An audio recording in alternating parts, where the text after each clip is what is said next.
একটি চুরির ঘটনার তদন্তে নেমে বড় একটি চোরের দলকে গ্রেফতার করেছে পশ্চিম আগরতলা থানার পুলিশ।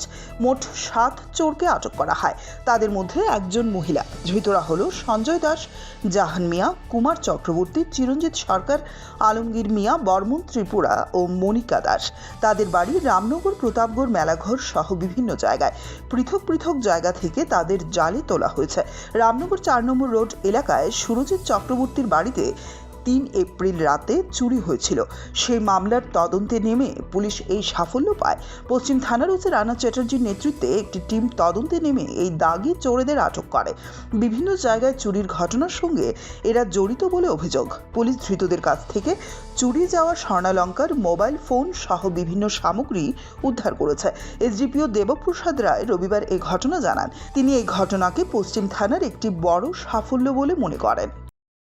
গতকালকে পশ্চিম থানায় একটি চুরির ঘটনা রিপোর্ট হয় এবং ঘটনার যিনি অভিযোগকারী ওনার নাম সুরজিৎ চক্রবর্তী। ওনার বাড়ি রামনগর 4 নম্বর বাণীবিদ্যা স্কুলের পাশাপাশি।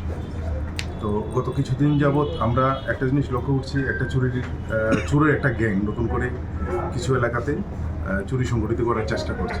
এবং গত পরশুদিন মানে 3 তারিখে ওনার বাড়িতে, সুরজিৎ চক্রবর্তীর বাড়িতে, উনি একটা নিমন্ত্রণ বা একজনের বাড়িতে উনি নিমন্ত্রণ খাওয়ার জন্য গিয়েছিলেন। তখন 6:30 নাগাদ। তো রাত্রিবেলা যখন উনি 9:30 বাড়িতে ফিরে দেখেন যে ওনার বাড়ির গেট ভাঙা, দরজার তালা ভাঙা, সব কিছু খোলা। এবং যখন উনি ঘরের ভেতরে ঢুকেন দেখতে পান যে ওনার আলমারি থেকে এবং বিভিন্ন জায়গা থেকে সোনার কিছু গয়না, বিশেষ করে কানের ইয়াররিং, ফিঙ্গার রিং এবং একটি গলার নেকলেস, একটা এই সোনার জিনিসগুলো এবং ক্যাশ টাকা প্রায় 30,000 টাকার মতো ক্যাশ নিয়ে গেছে। তো উনি সঙ্গে সঙ্গে ঘটনাটি আমাদের পশ্চিম থানায় রিপোর্ট করেন এবং একটি সুনির্দিষ্ট একটি অভিযোগ করেন। সেই অভিযোগের উপর ভিত্তি করে পশ্চিম থানার সমস্ত অন্যান্য পশ্চিম থানা, বরতলা ফাঁড়ির থানা সবাইকে নিয়ে, রামনগর ফাঁড়ি থানা সবাইকে নিয়ে একটা টিম গঠন করা হয়। এবং ওই team under the leadership of Rana Chatterjee, OC West Agartala, কাজ করতে শুরু করে গতকালকে।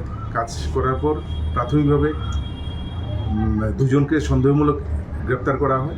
ওদের কাছ থেকে বাকি আরও 4-5 জনের বিভিন্ন নাম পাওয়া যায়। এবং যদিও তাদের কোনো সঠিক ঠিকানা বলতে কিছু ঠিকানা তো আছেই, কিন্তু ওই ঠিকানা অনুযায়ী ওদেরকে পাওয়া যায়নি। বিভিন্ন জায়গা থেকে ওদেরকে অ্যারেস্ট করতে হয়। এবং পরবর্তী সময় এই যে জিনিসগুলি আপনারা দেখছেন, হাতের রিং, গলার চেইন এবং হাতের একটা চুড়ি, এগুলি ওদের কাছ থেকে উদ্ধার করা হয়। প্রাথমিকভাবে জিজ্ঞাসাবাদ করা হয়েছে। জিজ্ঞাসাবাদে আমরা যতটুকু বুঝতে পেরেছি এরা বিভিন্ন চুরি ঘটনার সাথে জড়িত আছে এবং এটা একটা পরিকল্পিতভাবে এবং নিজেরা তৈরি করা একটি গ্যাং। এবং আমাদের দৃঢ় বিশ্বাস, আজকে আমরা যদিও ওদেরকে কোর্টে পাঠাচ্ছি রিমান্ডের প্রেয়ার সহ, আমাদের দৃঢ় বিশ্বাস ওদেরকে পুলিশ রিমান্ডে জিজ্ঞাসাবাদ করে আমরা অন্যান্য শহর এবং শহরতলির যে কিছু চুরি হয়েছে সেগুলিরও কিছু সুনির্দিষ্ট তথ্য বার করতে পারব। এটা আমরা পশ্চিম থানার একটা বড় সাকসেস মনে করছি, কারণ এই ধরনের একসাথে এত বড় চুরের গ্যাং এদেরকে অ্যারেস্ট করা সম্ভব হয়েছে। এবং আগামী দিনে আশা করি চুরির ক্ষেত্রে আমরা অনেকটা সাকসেসের পথে। কয়দিনের রিমান্ড চাওয়া হবে আপনারা?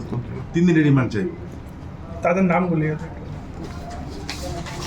ওদের নামগুলি সঞ্জয় দাস, কুমার চক্রবর্তী, জান মিয়া, চিরঞ্জিত সরকার, আলমগীর মিয়া, বর্মন ত্রিপুরা এবং আরেকজন মহিলা আছেন মনিকা দাস। এদের বাড়ি বিভিন্ন জায়গায়, মোল্লাপাড়াও আছে, রামনগর আছে, মেলাঘর আছে, তারপর প্রতাপগড় আছে, বিভিন্ন জায়গা।